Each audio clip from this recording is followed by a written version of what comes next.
کیونکہ یہاں تو بہت کم لوگ ہیں. حضرت تو 2-2, 4-4, 5-5 ہزار کے مجمع میں بولنے والا شخص ہے. 5-5, 6-6 ہزار میں نے خود دیکھا ہے اپنی آنکھوں سے. اور ان کی ذات تو ایسی ہے. امام صاحب توجہ چاہوں گا, بہت اچھے مقرر کو پسند کیا ہے کہ شہر نجدیت میں بولنے کا ہنر رکھتا ہے.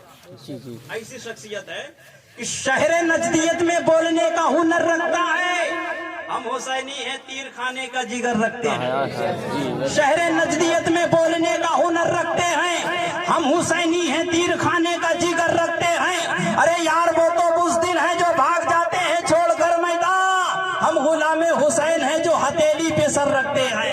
ہم غلام حسین ہیں جو ہتھیلی پہ سر رکھتے ہیں. کنارے لگتے ہو میرے رضا کے جہاں, نعرے لگتے ہو میرے رضا کے جہاں, کنارے لگتے ہو میرے رضا کے جہاں. ارے بس وہی تو نگر ہو سے اعظم کا ہے, بس وہی تو نگر ہو سے اعظم کا ہے.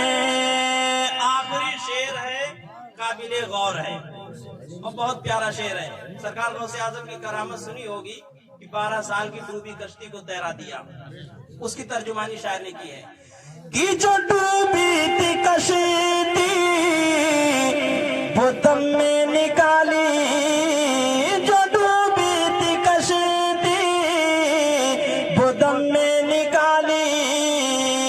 ایسا لوگوں اثر ہو سے اعظم کا ہے, ایسا لوگوں اثر ہو سے اعظم کا ہے. میری آنکھوں میں در ہو سے اعظم کا ہے, میرے دل میں تو گھر ہو سے اعظم کا ہے.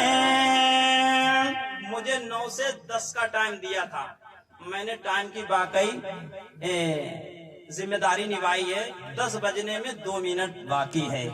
یعنی بس اسی قوم کی اللہ نے حفاظت کی ہے جس نے سرکار دو عالم سے محبت کی ہے. بدلی رہے گی تب برسات ہوگی, بدلی رہے گی تب برسات ہوگی. اعجاز رضا کی زندگی رہے گی, دوبارہ کسی موڑ پر ملاقات ہوگی. السلام علیکم ورحمۃ اللہ.